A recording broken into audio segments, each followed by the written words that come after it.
It's just when preparation meets opportunity. HBO Max presents a new comedy series, I Love LA. Did you guys teach Lula's helping campaign? I made her successful. I can do it for other clients. You should block her. Starring Rachel Sennett. Those kind of people that want success and money and all these things. Oh, I am addicted to deals. It's gonna be epic. The HBO original series, I Love LA. Sundays at 10:30 p.m. on HBO Max. Hey neighbor, celebrate the holidays with Birch Lane. Our timeless furniture and decor are delivered for free in days, not weeks. It's classic style for joyful living. Shop Birch Lane, a Wayfair specialty brand at birchlane.com.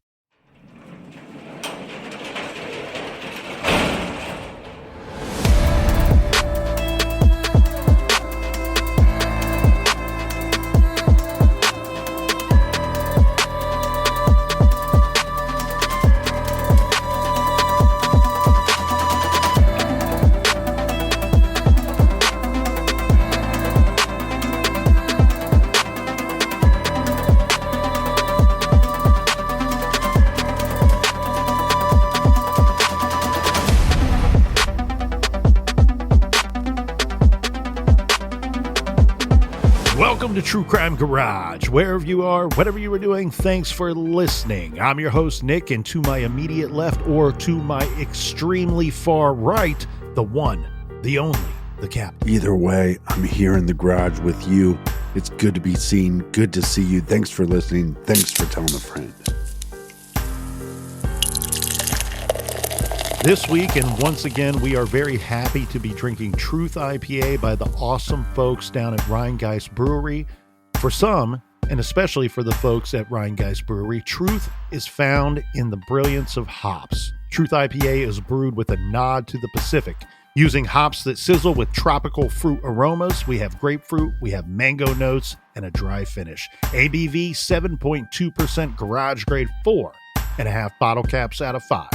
And let's give some thanks and praise to our good garage friends for helping us out with this week's show. First up, a shout out to Tanya from Cincinnati. And a big, we like your jibby jib jib, goes out to Karina in Copenhagen. And here's a cheers to Roxanne, who says she's in the middle of nowhere, Georgia. And last but certainly not least, I want to send out a very special Ron Swanson please and thank you to one of my favorite listeners, Janelle from Round Lake. And here's another thank you that goes out to all of our great first responders and ER personnel. Everyone we just mentioned went to truecrimegarage.com and helped us out with this week's beer fund, and for that, we thank you. Yeah, BWRUN Beer Brand. Make sure you check out truecrimegarage.com, and while you're there, sign up on the mailing list. And Colonel, that's enough of the business. All right, everybody, gather around, grab a chair, grab a beer. Let's talk some true crime.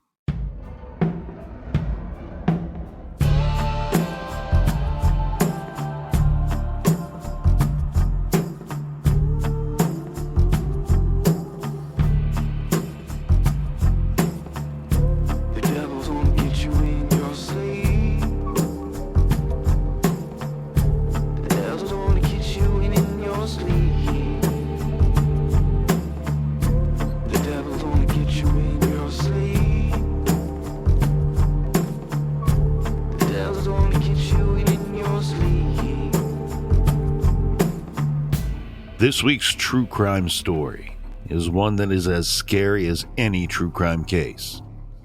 In fact, in many ways, it is far more scary than any other unsolved murder case that we have covered. This true story, at its core, is about double murders committed seemingly at random and in the dead of the night by a phantom killer. This is the eerie tale of the Texarkana Moonlight Murders, a case that resulted in several double homicides and multiple attacks that left a town in fear for decades. The murders were committed by a masked gunman. The killer remains unidentified to this day. Who was the man stalking his prey in the night? And will his real identity ever be revealed? This is the story of the town that feared Sundown, a series of homicides today referred to as the Texarkana Moonlight Murders, committed by the one that they call the Phantom Killer. This is True Crime Garage.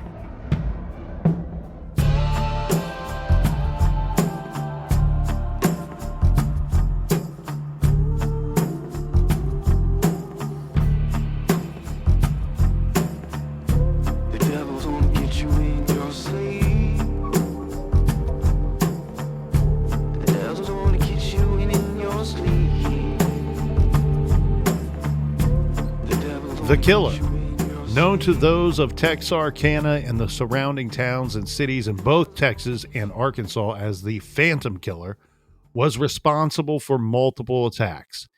He was never caught, and the case remains one of America's most chilling and haunting mysteries. This case is not just incredibly frightening and undeniably chilling, but a truly haunting mystery that has taken hold of many over the decades. This is the absolute triple threat of a real-life true crime story. It's a slasher film, a ghost story, and a murder mystery all wrapped up into one homicidal maniac with a hooded mask and a gun. But with this one, it's not so easy to say when the murders began or when they ended. For us, we will start where most folks do when discussing the Texarkana Moonlight Murders or the Phantom Killer. We will start on a dark night in Texarkana back in 1946 when, as they say, the Phantom Killer struck for the very first time. So let's go to Texarkana, Captain. This is a twin city. There is Texarkana in the state of Arkansas, and just across the state line, you will find Texarkana in the state of Texas. How cute. How cute.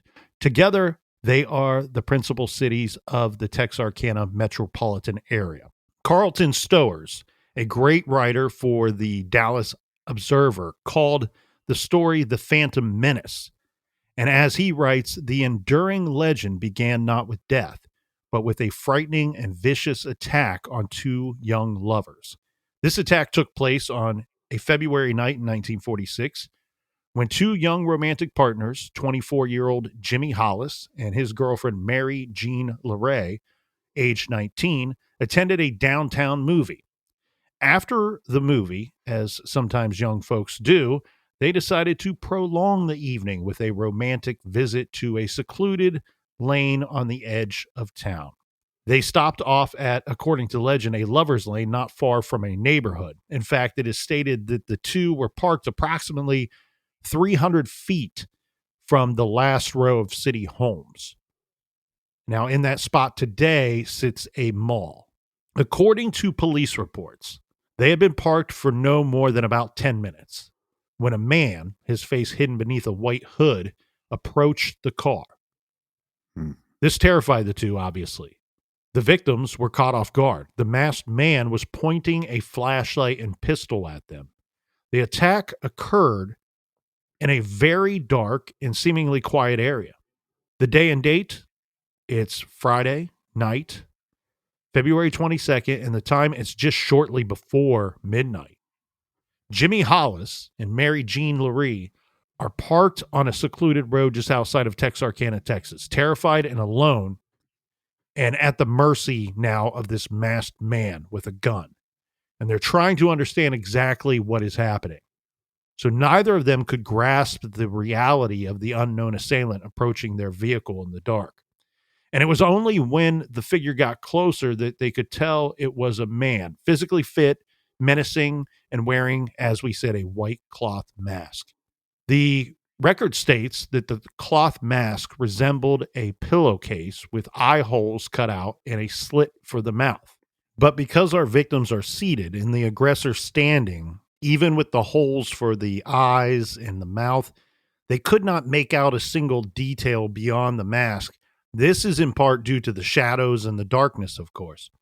The masked man quickly made his way to the driver's side door of the vehicle. He's blinding Jimmy Hollis with the beam of his flashlight. Complete boner killer. Jimmy could hardly see the man at all. The attacker is all but a silhouette at this point, But what he could make out very clearly was the barrel of a gun pointed directly at his face. So Jimmy tries to tell this guy, the masked man, hey, you've got the wrong guy. To which the Phantom responded, I don't want to kill you, fella. So just do what I say.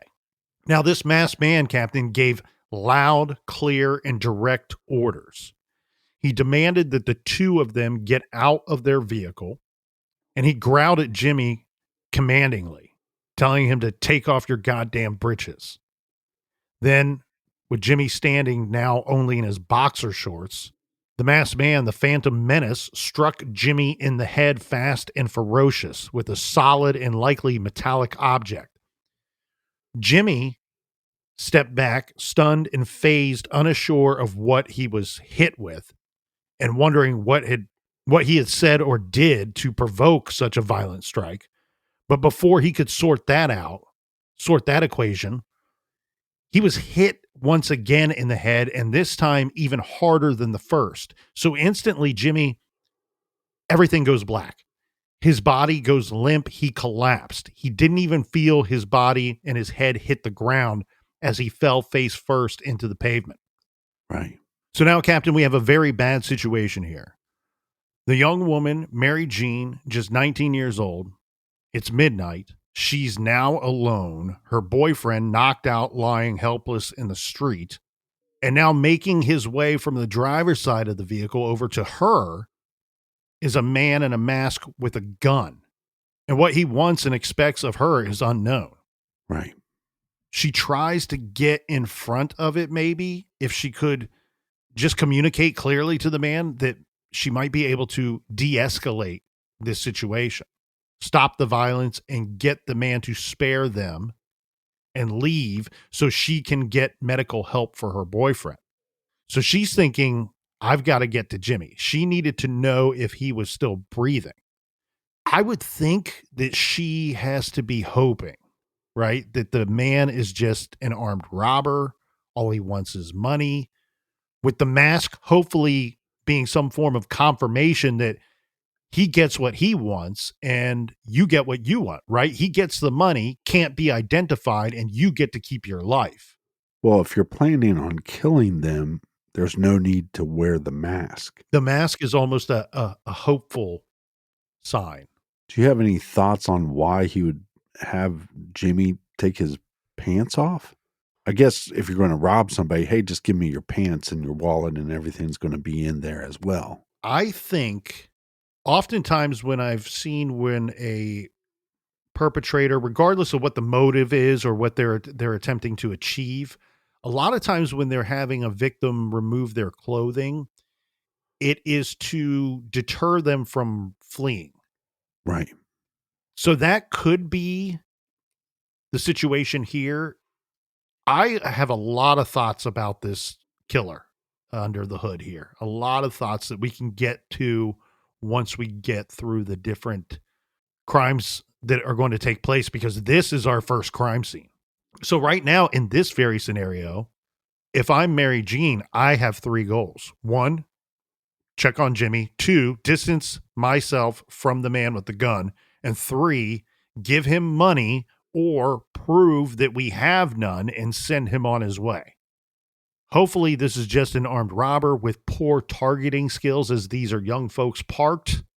Not much reason to assume that they would have a large sum of money on them or even in the vehicle. Right. So Mary Jean makes her way over to Jimmy and she tells the gunman, we don't have any money. And by this time, she's so terrified and afraid for her boyfriend that she is crying. She even pulls Jimmy's wallet out from his trousers to show the man, look, there's no money. Yeah, but this Phantom Menace doesn't make a lot of sense because he says, what was the quote again? Did he say, I don't want to kill you? He says, I don't want to hurt you. Or yeah, I don't want to kill you, fella. So just do what I say. Right. But then he just beats him over the head. Right. And in a lot of these reports that you'll read, Jimmy says he doesn't know what he was hit with, but we have to make the assumption, right? It's either the butt of the gun or the flashlight. The Phantom could be a lot of things, but he doesn't have 3 hands or 3 arms. And he's holding a flashlight and gun when he approaches the vehicle and when the two step out of the vehicle. And let me tell you something that you might not know. Both of those items would hurt. So at this time, Captain, she's showing him, look, we don't have any money, right? She's got the wallet. And then the attacker, he then hits Mary Jean very hard, seemingly with probably the same object. She falls to the ground. The attacker then orders her to stand up. She believes that the man told her to run, so she does. She's running, fleeing from the scene, and now Mary Jean Laree, she spots an old car parked off of the road. So she runs up to this vehicle, but unfortunately she finds the car empty. Before she can make her next move, she's caught by the attacker. He seems even more angry and unsettled than before. He says to her, "Why are you running?" When she said that he had told her to do so, he calls her a liar. He then forced her to the ground, down to the ground, and then he sexually assaults her with the barrel of the gun. Some accounts of this portion of this story say that assault happened in a wooded area or some nearby woods. After the assault, Mary Jean, she flees on foot. We can surmise that the attacker likely is making his getaway at the same time. Do we have any thoughts on how he got there? Did he walk there? Did he motorcycle, car? Fall from the sky? I think the most likely scenario is the empty vehicle that she ran up to was probably his. That makes a lot of sense. I think he saw the vehicle. I picture this a couple ways because it's reported this story. I think because it's sort of, and forgive me for saying so, because this is a true story. These are real victims here that were terrified and came very close to death. That's your spoiler alert. They both survive. But well, that's how we have a count of what happened is they survived. This story is so action-packed that I think that we get many different tellings of this story. I think that a lot of it's based in fact.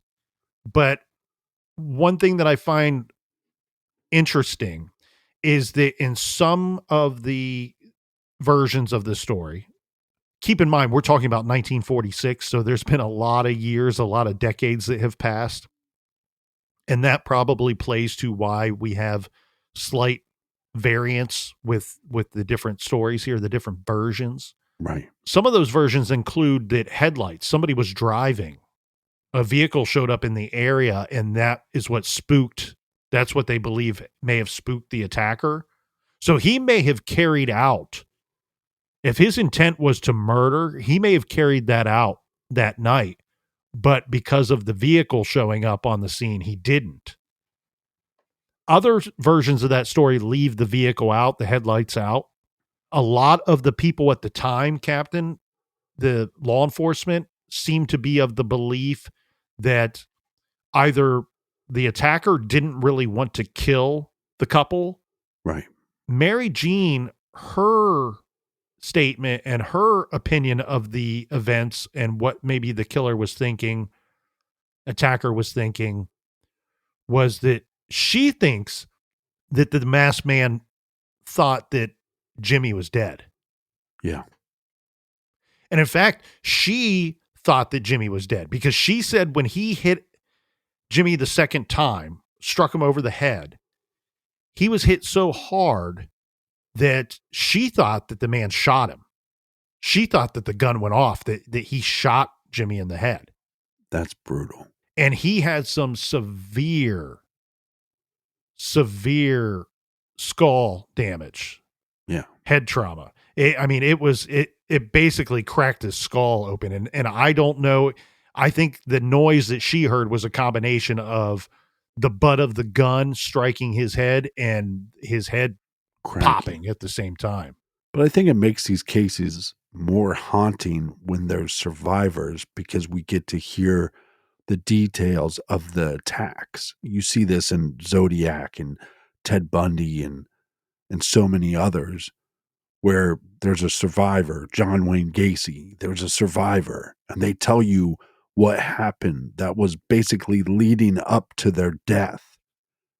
And they were lucky to survive. Well, and you bring up a interesting question. I was glad that you asked about how did the attacker get there, because they don't see a car, right? They never reference a car in their statements that they end up giving to police.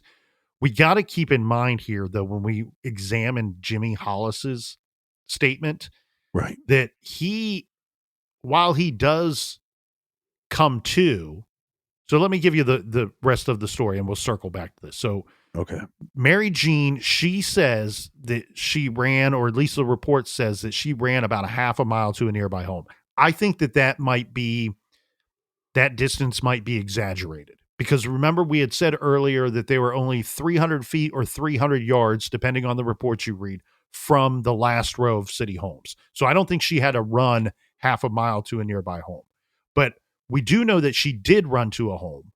And she pounds on the door. She wakes up the folks that live there, and the people there call the authorities. Meanwhile, Jimmy Hollis, he managed to regain consciousness. He's able to get back to his feet, or at least kind of pull himself up a bit, and he alerted a passing motorist who would also call the police. That's some grit, right? True grit. I like the cut of that guy's jib, to have the grit to pull yourself up like the Undertaker rising up. But he's hurt so badly that once the police, we have the Bowie County Sheriff's Department, they arrive on the scene. The officers there said that Jimmy was in such bad shape that he was going in and out of consciousness. Like he kept falling out. He kept falling out and falling out and coming to, and falling out and coming to. Right. And so I wanted to make sure we included that when we are talking about Jimmy's statement, because how much anybody that's been knocked out or even hit on the head real hard, fainted, I think most folks would tell you about the same thing. Like, I don't know that I fully trust my memory, or there's black spots, there's blank spots in my memory of what led up to that. Mary Jean's going to be able to give us a better idea of what happened. But again, she was hit too over the head. So both of these folks are in bad shape.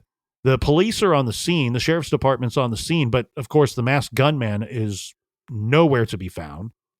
Both victims were sent off to the hospital, Mary Jean for an overnight stay, and Jimmy Hollis was in far worse shape and forced to be hospitalized for an extended stay to recover from multiple skull fractures. Jimmy was hospitalized for several weeks, and he was in and out of a coma during that time. We talked about this part in our coverage back on True Crime Garage, episode 1, The Phantom Killer, that our two victims, Jimmy Hollis and Mary Jean LeRae. I keep saying LeRae. I've heard it pronounced about 3 different ways, so I apologize to. And we pronounced it 5 different ways. That's right. On episode 1. We'll put our own spin on it. Yeah. The two victims, as we said, gave what authorities would later say is a slightly different description, right? They're giving slightly different descriptions of their attacker. So let's start with what they both agree on. They agree that the assailant was about 6 foot tall and thin. So athletic build, 6 foot tall. Neither of them had recognized his voice, right? And what they mean by that is it wasn't a voice that they had heard before. They couldn't place the voice. It wasn't somebody that they believed that they knew. And both of them did say, look, we didn't see the face hidden behind the mask. Some reports say that they both believe the attacker to be approximately 30 years old. Now, here's the differing accounts, right? We have Mary Jean claim that she could see under the mask. And I'm guessing when she says this, that it might be through the eye holes in the mouth, the slit for the mouth. And I don't want to go too far down this road because the brutality of the attack, but obviously by our description of the events that took place, she would have had a better angle a better vantage point to at a chance of seeing who this guy was. Right. She says that she thought the man to be a light-skinned African-American, and Jimmy Hollis says that he thought the attacker was a tan white man or a dark-complected white male. Again, it would be hard to tell in the dark, and plus, you know how your eyes have to readjust when you see a bright light and then you look into the darkness. And that's part of what Jimmy says too here, Captain. He says, he did say, like, look, this is my opinion. This is what I think that I saw, but conceded that he could not distinguish the features of this man, and that for the majority of the time when he was being attacked or was face to face with the attacker, he was blinded by the flashlight.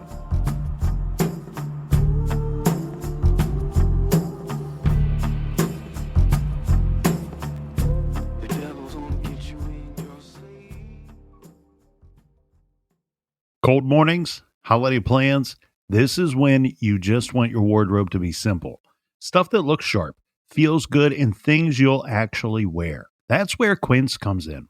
And the bonus, Quince pieces make great gifts too. This season's lineup is simple but smart and easy with Quince. $50 Mongolian cashmere sweaters that feel like an everyday luxury, and wool coats that are equal parts stylish and durable. I love Quince.com. I go there, I shop there, I get the things that I need to stuff my closet full of great classic styles that I want to wear. Just picked up the cotton PK knit overshirt. I love this shirt. It's become my favorite shirt in my closet. I'm looking forward to cold evenings, chilly evenings, so I can put on my new shirt and get out there and have some fun. It comes in 3 different colors. Check out quince.com. You're going to love the classic styles. Give and get timeless holiday staples that last this season with Quince. Go to quince.com/garage for free shipping on your order and 365-day returns. Now available in Canada too. That's QUINCE.com/garage. Free shipping and 365-day returns. Quince.com/garage. Most holiday gifts end up in a drawer. Not this one. Mint Mobile is offering unlimited premium wireless for $15 a month. That's their best deal of the year, aka the only holiday gift you'll actually use every day. I love Mint Mobile. Why? It's simple. I hate paying more for things than necessary, and I love getting great wireless service for less. Sometimes you have to lead a horse to water. Teach your friends and family how they can save money with Mint Mobile and get great wireless service.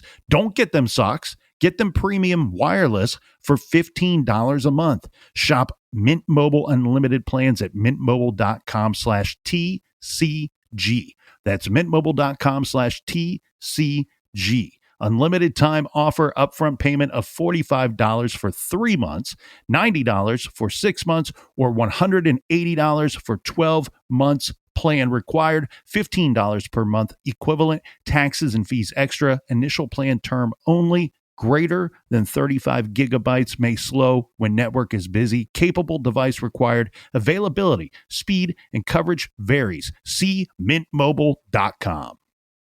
As the weather cools down, pets get just as excited as the rest of the family, which means you need toys that last, treats they love, and all the essentials to keep them happy and healthy. Chewy always comes through with fast delivery, great deals, and everything in one place. Food, treats, toys, even supplies for horses, farm animals, birds, fish, reptiles, and other small pets.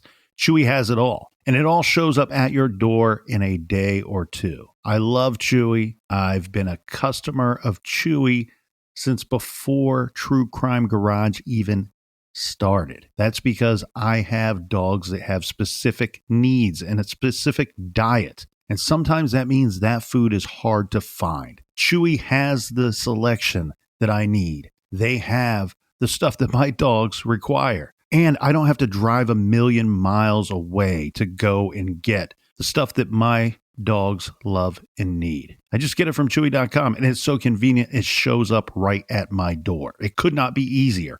This season, keep your pets happy, healthy, and part of every celebration. Find everything you need at Chewy. Go to chewpanions.chewy.com/TCGNIC to get $20 off your first order. That's chewpanions.chewy.com/TCGNIC to get $20 off your first order. chewpanions.chewy.com/TCGNIC.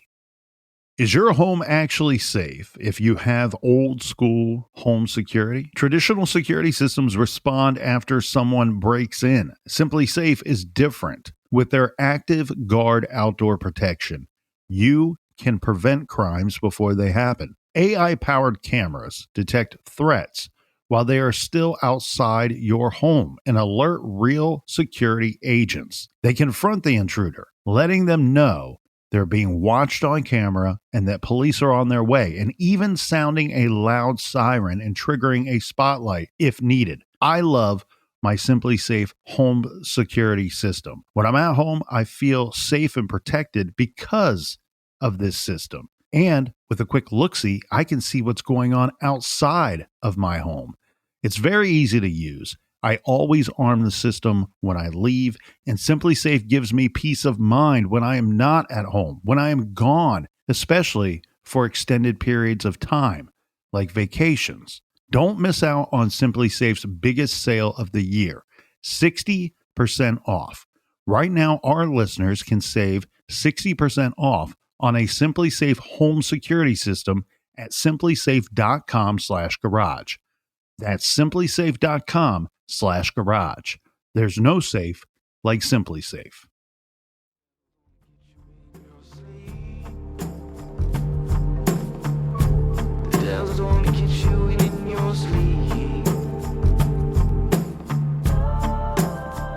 All right, we are back. Cheers, mates. Tall cans in the air. And cheers to the people in the back. Tall cans in the air. And dear God, fix the internet. Please, God. That's all we ask of you. And happy Thanksgiving to everybody out there, too. Please have a wonderful Thanksgiving, a safe Thanksgiving. It's my favorite long weekend of the year. I mean, food, family, friends, football. Doesn't get any better than that, my friends. So make sure you soak it all in and enjoy every second of it.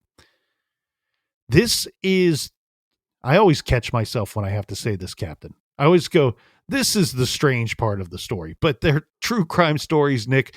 Every part of it, there's strange business strewn throughout these stories, right? See, after the Phantom Menace said he didn't want to kill me, and then he hit me really hard with a gun or a flashlight, I would have replied, I thought you said you didn't want to kill me.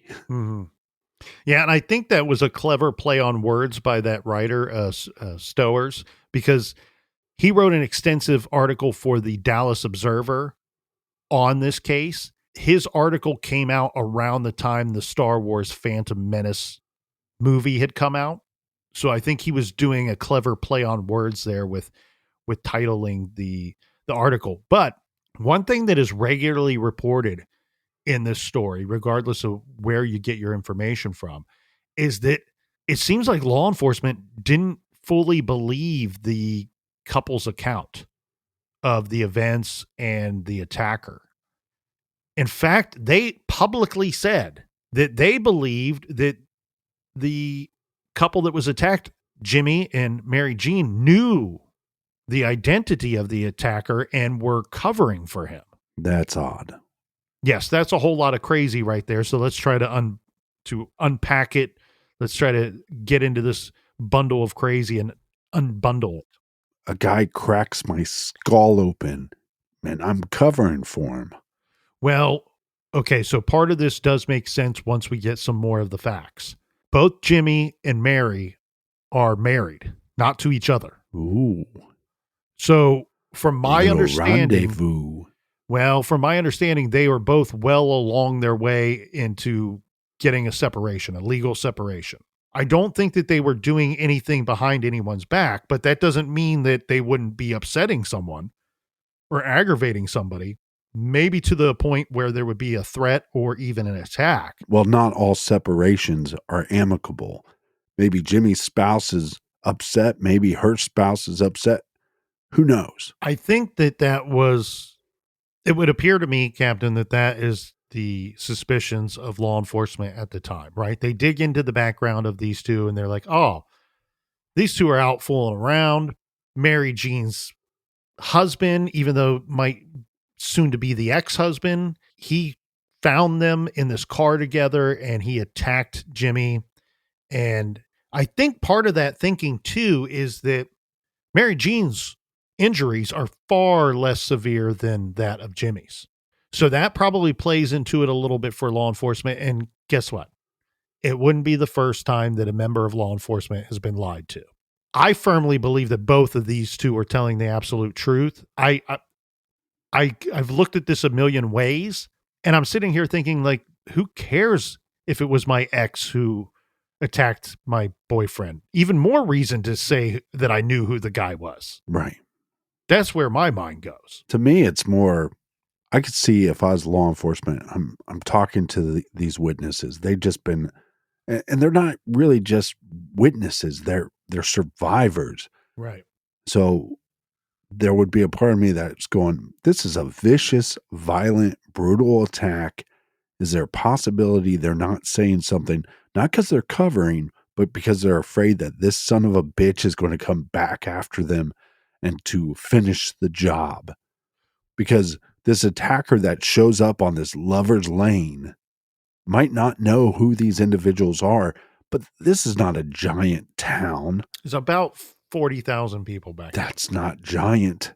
And well, so no, it doesn't matter either. Their names are in every newspaper. Exactly. You don't have to know who they were when you attacked them. Their names are in every newspaper. Now, I think, though, and let's not stay on this too long because we have a lot to get to here in this case, but can you imagine if you are in one room or you're at the hospital with Jimmy interviewing him and I'm at the hospital and I'm interviewing Mary, we're in separate rooms, I would presume. And then we meet up after we've talked to both of our victims, our survivors here. And you go, hey, he said the guy's white. And I said, well, she said the guy's black. Right then I feel like the wheels are going to start turning and we're going to start trying to piece this thing together and sort out, well, why do we have that conflict? That's a major conflict in your witness statements. The reason for that conflict is simply they're terrified, they're afraid, the flashlights in their faces, and the guy had a freaking hood over his head. But also, you don't know what you don't know. That was a lover's lane attack. And as we said, thankfully, Jimmy Hollis, age 25, and his girlfriend, Mary Jean LeRae, 19, parked on a secluded stretch of road after a movie. They survived. Now, in the wake of the traumatic attack, Mary Jean, her attempts to sleep are routinely interrupted by horrible nightmares. She was afraid, just like you had suspected here, Captain, she was afraid that the phantom attacker would seek her out. And I saw some reports stating that she left. Reports of her leaving Texarkana to go for an extended stay with relatives in the state of Oklahoma. So she left the state. Now, just 1 month after Mary and Jimmy were assaulted, the legend of the Phantom Killer began to take its ugly form. Jimmy Hollis warned police, saying, quote, if you don't find him, he's going to kill someone, end quote. And unfortunately, Jimmy was right. Carlton Stowers writes in part, more than a half century later, that event is looked back on as the precursor of a nightmare that would long terrorize this quiet East Texas railroad center. In the weeks following the attack on Hollis and LeRae, 5 murders would occur in its rural shadows, prompting one of the most intense manhunts in the state's history. Twice, on moonlit nights, an unknown assailant interrupted young lovers, leaving them brutalized and dead. On another evening, a farmer sitting in his living room was shot through a nearby window.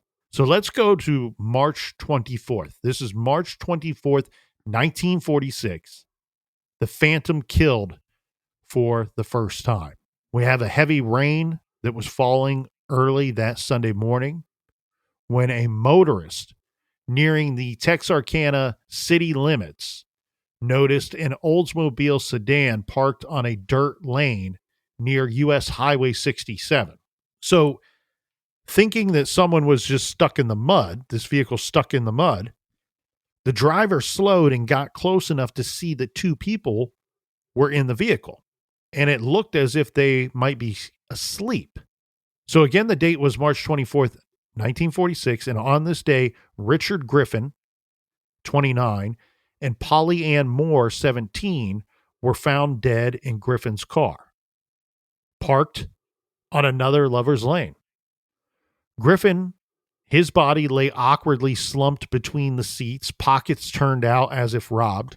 Polly Ann Moore lay in the back seat, but investigators suspected that she had been killed outside. So they actually suspect that both were probably killed outside of the vehicle. Then placed back into the vehicle. The killer managed to place them back into the vehicle. That takes some strength. Both had been shot in the head with a .32 caliber Colt pistol, and this would end up being the same weapon that would be used in a later attack. The Phantom had escalated from assault to murder, and now fear was spreading faster in Texarkana than the ink in the headlines. And again, it goes back to the idea in the first attack. If these two attacks are in fact connected, committed by the same attacker, what was his intent in the first attack? Was it his intent to commit double homicide? Because that's the result here. A little background here, Captain Richard Griffin was recently discharged from the Navy. Polly Ann Moore, a 17-year-old employee at the Red River Arsenal. As said, they're both found dead. The way that they're positioned in the vehicle, I apologize, but it's reported all over the shop, especially with Richard Griffin's body. Some of the reports state that he's in the front seat. Some state that he's between the seats, and then others state that he's in the back seat. But with Polly Ann Moore, every account I could find, she's in the back seat. Griffin had been shot twice in the head, and some of this might be a bit repetitive, but it adds some context to the double murder scene and fleshes it out a bit. This says Moore's body lay face down on a blanket in the back seat.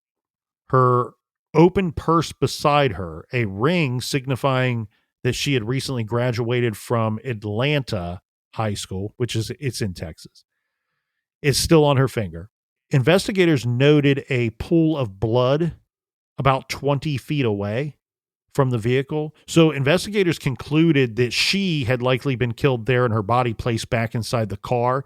And then again, some reports state that they believe both were killed outside of the vehicle and placed back inside of the car. I wonder if the placement of the victims in the car matter. And what I mean by that is, like I said, to put a victim back into the car, that would take some strength. But if you're trying to set a scene or trying to stage the scene in some manner, you'd think that you'd put both of the victims back into the front seat. So that makes me wonder, did he just open up whatever door that they were closest to? And then again, that would make me question how strong this individual was. I don't know how the vehicle was positioned in relation to the road that the motorist that eventually finds them, because it may, the strategy there, Captain, might lie in the idea of, if I'm going to take the time to place them back in the vehicle, I'm doing that for a very strong purpose, right? I'm not just doing that just for the fun of it. I think it may have been an attempt to conceal the bodies and delay discovery of the bodies. And how many times do we drive down a road and we see a vehicle that's just sitting off to the side of the road and nobody's in it? We just keep driving. I think in all this the time. Yeah. In this scenario, I think that the gentleman that approached the vehicle only did so because he assumed, due to the rain that was falling, that they were stuck in the mud. He was just attempting to help some people.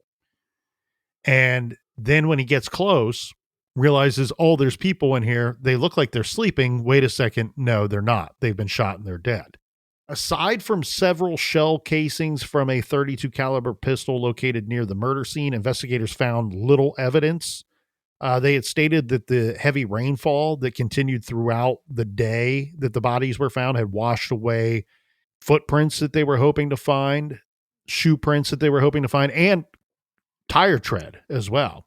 Right. And it made it all but impossible, they said, to locate any fingerprints on the exterior of the vehicle. But how do we know it's the same person? Well, that's a great question. I don't think that we can 100% say that it is. Because again, it goes back to intent. What was the intent of the first attacker? Was he spooked? Was he scared by the car that was passing by, as some of the reports say, and then he flees the scene? And who's to say what he would have done had he not been spooked? Or did he just leave, like some of the reports state? Because some of the reports don't have a mention of the vehicle. But also, it seems like there was a lot of violence going on in this town anyways. Like what? I think when we first covered this, it seems like this sleepy, know-nothing town. It seems like there was criminal activity happening. It wasn't like this was like Mayberry. Yeah, I don't see any. Look, this would certainly be an uptick in violent activity, especially of an extreme nature. And we don't know if it's the same attacker. We have this couple that was attacked, but they were both Indian marriages, which was a way bigger deal back then. So that could incite violence towards the two individuals that were attacked. And then these two individuals, we don't know who they were connected to either. And who in their life did they possibly upset to incite violence against them? Well, of course. And that's how any good detective would look at any scene. You don't go in there going, hey, you don't arrive on the scene going, hey, this attack is probably connected to the call that I got a month earlier. Right. But it's very similar. Oh, it's extremely similar. And like you said, it's not a major road, but it's a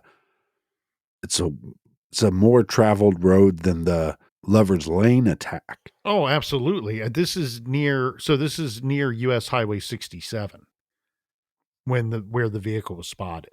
Now, if you look at US Highway 67 on a map, especially an old map, this is kind of heading out of town. So look at it like it's the opposite of the first attack. And what I mean is not the opposite of how things went down. It's opposite in where that it falls on a map. So right. if you have the edge of town, this is the opposite edge of town.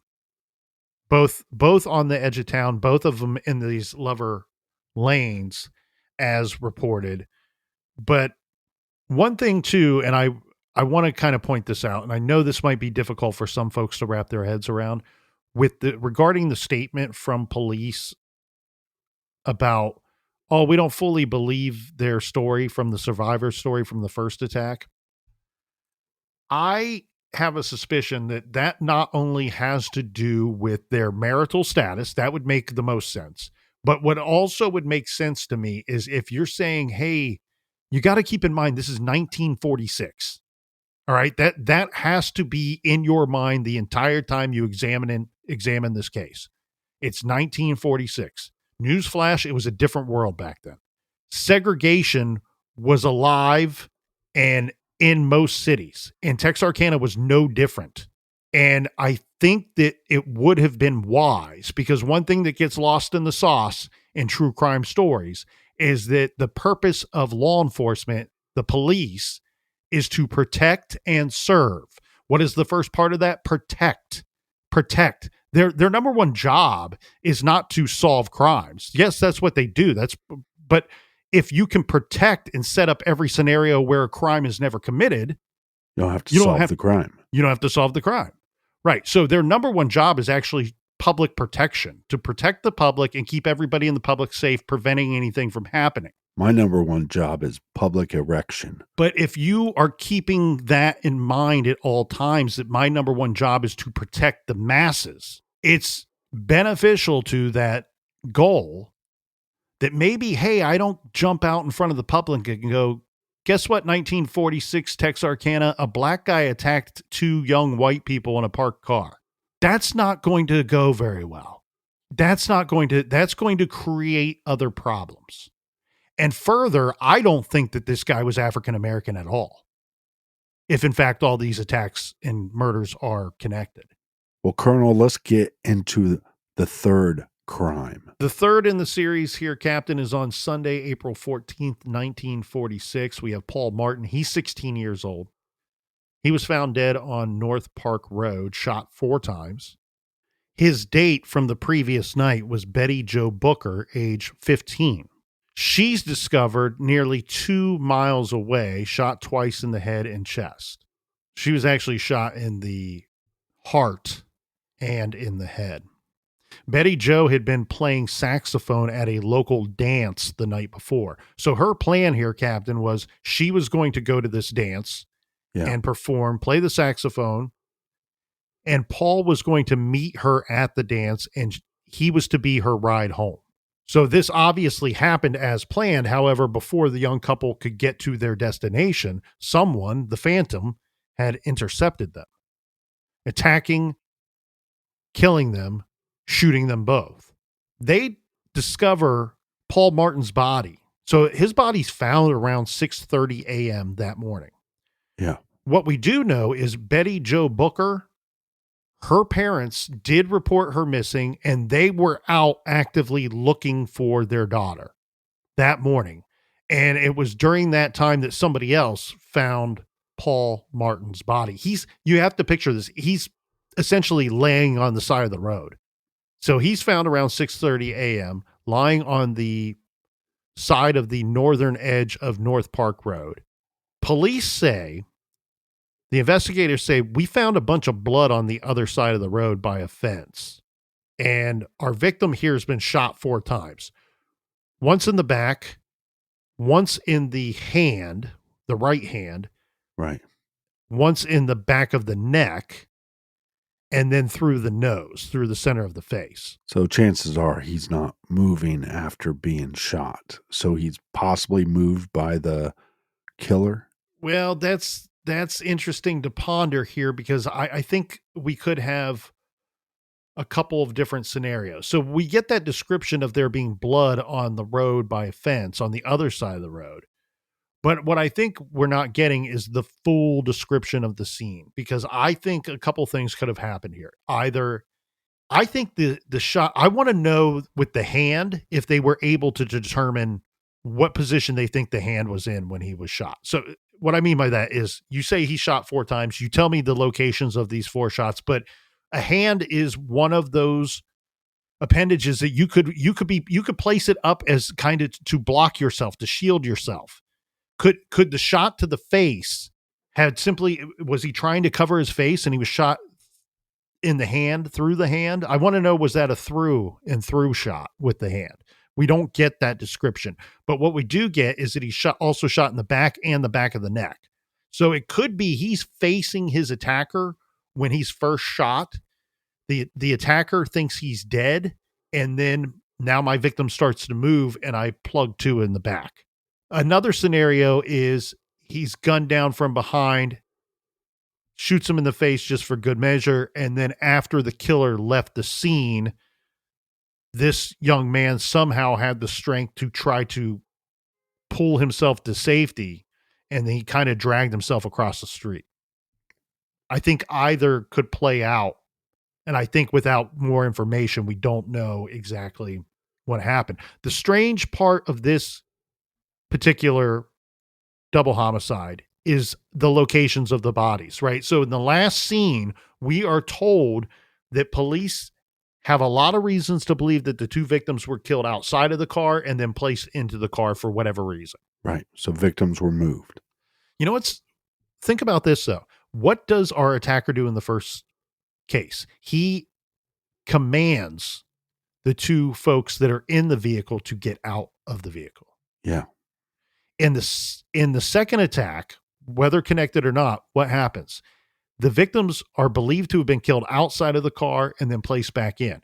Now, the blanket, with there being a blanket, that throws a whole other wrinkle in it, because I kept examining this and going, well, no shit. He commanded them to get out of the car, decided to shoot them outside of the car, and then places them back in the vehicle for whatever reason.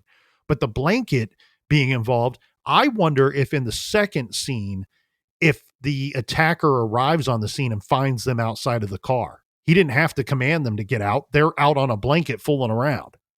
Yeah, because some cars are hard to fool around in. But not blankets, my friend. Hey, So- you get on that blanket, it's easy to touch the bathing suit areas. It's a magic carpet ride. Mm. So he places them back in the car to conceal the bodies. This is a completely different scene. We have a victim lying on the side of the road, and then we have the other victim who's found a great distance away, 1.5 miles to 2 miles, depending on what reports you read. But also the victim, Paul Martin, his vehicle's found in a completely different location. But is the girl sexually assaulted? Well, try to follow me on this. So the young couple's driving home. We know that what we do know that happened is Paul Martin successfully picked up Betty Jo Booker at the dance, and we can assume that they were en route to either go park somewhere, but being as late as it was, they might have been en route to go home and decided, I'm guessing they probably stopped for a bit, and that's when the killer encountered them. So Paul Martin's body is found around 6:30 a.m. Later that morning, we have Betty Jo Booker's body is found by a second search party. This is just before noon. So at 11:30 a.m. approximately, 2 miles from where Martin's body was found. And her body, it's reported, was behind a tree. She's lying on her back, fully clothed. And in fact, the killer had put her coat, or at least buttoned the coat up that she was wearing. She had been shot twice, once in the chest, once in the face. As we said, heart and face. Paul Martin's car was found about 3 miles away from Betty Jo Booker's body and a 1.5 miles away from Paul Martin's body. The vehicle was parked outside of Spring Lake Park with the keys still in the ignition. I've tried to make heads or tails of this. The best I could come up with is today, and I'm assuming it's very similar back in 1946, that park is surrounded by neighborhoods. Would it be so easy for me to drop the vehicle there and walk to my home? Police said that they couldn't figure out who was shot first, who was killed first. They did say this is the one where we do get confirmation when we have no survivor that there was a sexual assault. Investigators did openly say that they believe that Betty Jo Booker had been sexually assaulted. I say that because in the second case, in the first double homicide, they weren't real open about if a rape had occurred. Now, that might be that they do not know.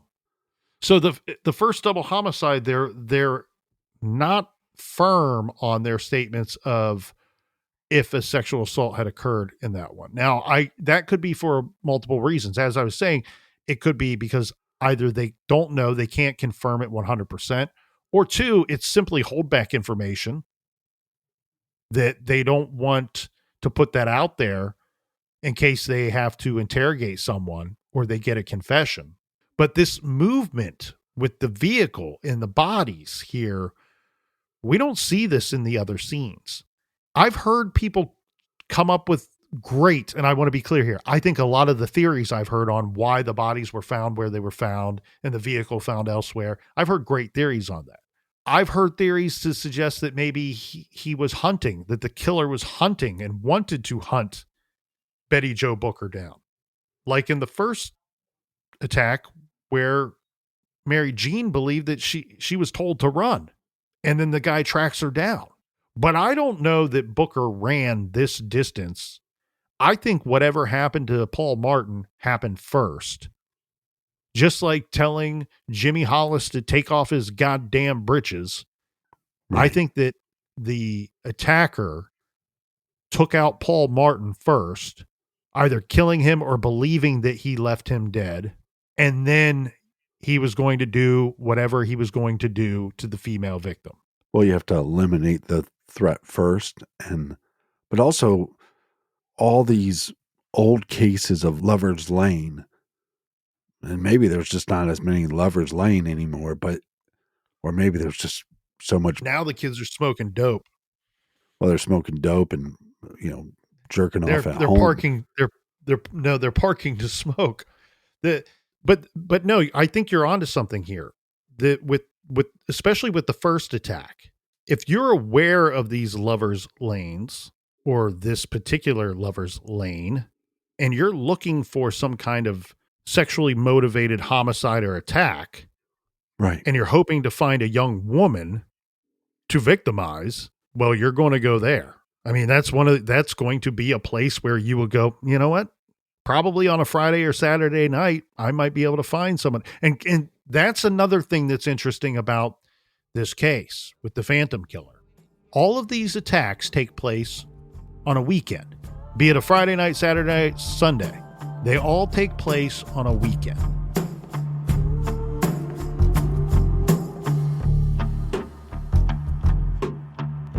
The devil's only get you in your sleep. The devil's only get you in your sleep. I want to thank everybody for joining us here in the garage. Stick around for part 2. And until then, be good, be kind, and don't live.